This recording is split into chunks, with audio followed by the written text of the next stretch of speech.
In this video, I will show you 5 custom LEGO creations that you can make if you have the Ford GT LEGO set. Every creation can be made using only the parts that are included with Ford GT. After I show you each creation, I also show a short assembly montage so that you could make it yourself.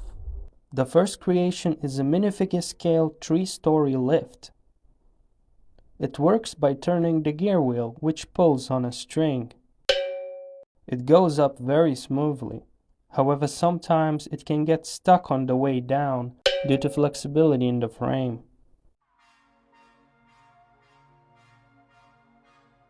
I've included detailed part lists for all 5 projects at the end of the video.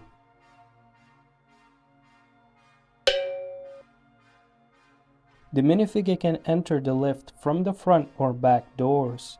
The lift is fully symmetrical on both sides. The door handle is vertical because I couldn't find an unbulky solution for a horizontal one. I will only show the main steps in the assembly process of the lift. The roof of the cabin wraps around it like this, and therefore its rotation remains unconstrained. However, this isn't an issue because there's enough friction from the pins to keep it still. Notice how I've attached the string to the middle bar, and I left just enough space on either side of the cabin for these 2 sliders.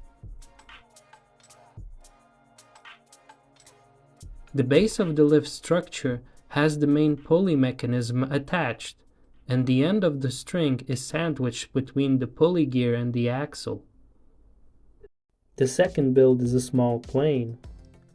For the turbine blades I used gear wheels, and for the cockpit I used the front lights of the Ford GT. I had to use the gear wheel for the front wheel too, because Ford GT didn't include any small wheels. The inside of the fuselage is empty. The angle of attack of the rear stabilizers can be changed, and I tried making retractable landing gear, but only succeeded for the rear wheels. However, they could only retract to the place shown. By the way, the rear tires are made from Ford GT taillights. Overall, I think the general shape of the plane turned out really smoothly, especially knowing that I was limited in the type of parts that I could use. The plane assembly begins from building its fuselage. Then I'm making the cockpit and attaching it to the fuselage using these black Technic pins. I forgot to show how the blue part of the fuselage connects to the bottom part. The fuselage is extended by using these wing pieces. This is by far the most tricky part of the build, and also very illegal, because part of the fuselage is bending the pieces that I'm attaching. This is why there's a gap at the top once these pieces are installed. Nevertheless, the gap is closed once these stabilizer wings are mounted.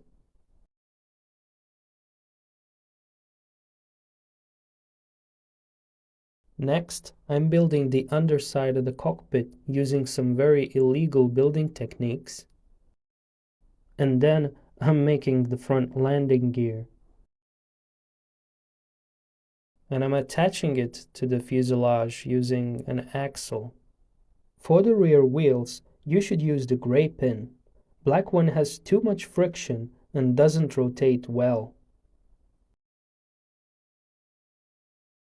Here I'm making a mirror image of the landing gear, and then I'm attaching it to the fuselage.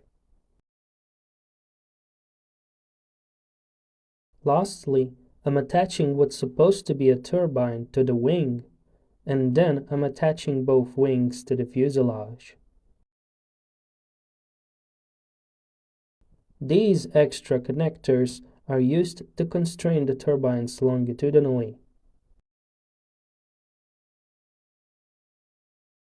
Finally, the plane is complete. The third build is a manually operated clock that you can turn using the handle. The relative angle between minute and second arrows can be changed. The 8 white and 4 black pointers indicate different hours of the day.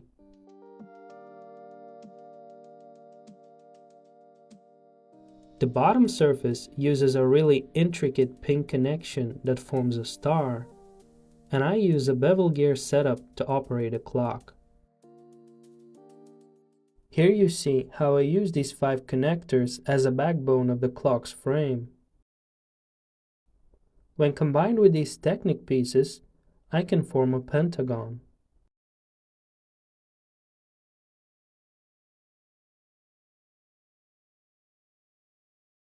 Of course, the frame is really flimsy now, and to make it rigid, we use 5 of these black pieces.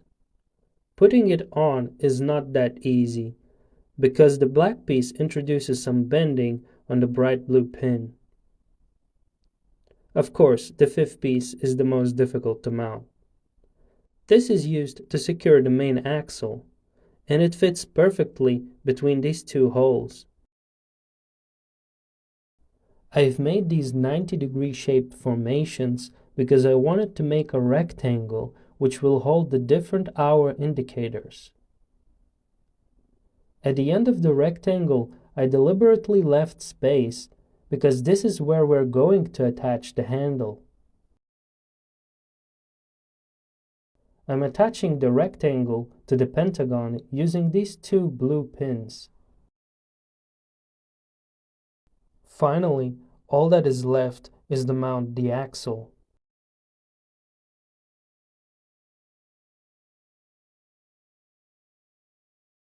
The 4th creation is an arched building, something similar to this Gothic arched building or a modernized version of this 4-sided Roman arch.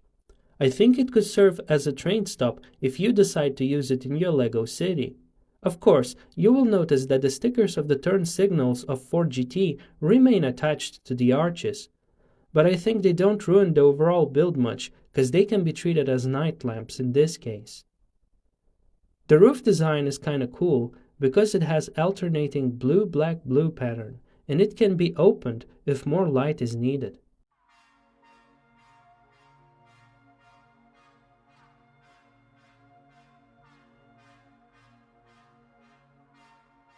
First, I'm making the supports for the left arch.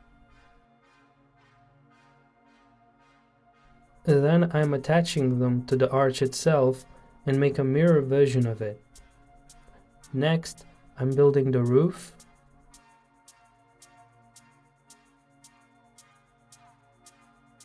Then I'm attaching the 2 arches to the roof. Then I'm making the front arch.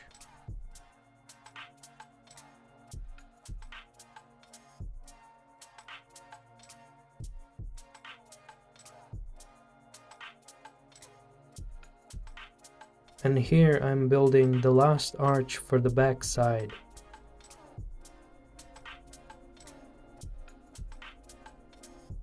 Now I will be assembling everything together. And while there is no way to connect the back arch with the arches on the left and right, it is secured in place with the roof panels like this.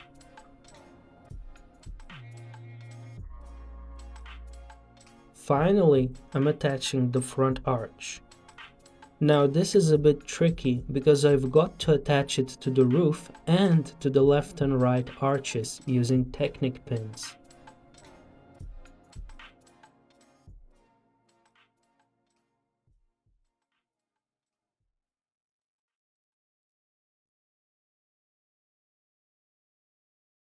The final build is a catapult. Let the footage speak for itself.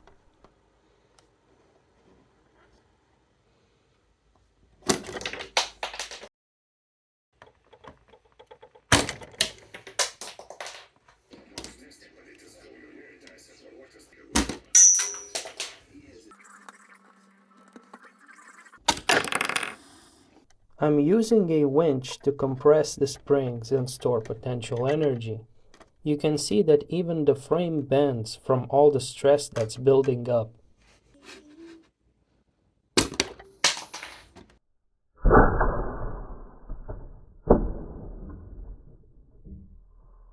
I tried using mainly gray and black colored parts for this design, which gives a more uniform look.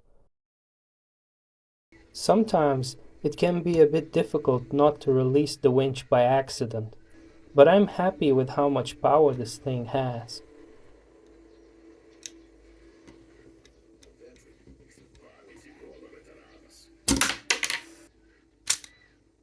Using trial and error, I figured out that you need at least 8 strands per string, otherwise it will keep breaking apart. I start the assembly from making the payload bucket.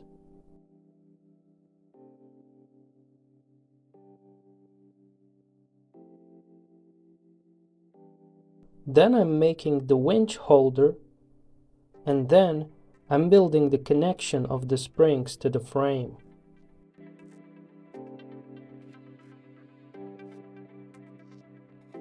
After routing the string, I'm making the attachment for the payload bucket and the lever mechanism. Finally, I'm hinging the bucket. And the catapult is completed.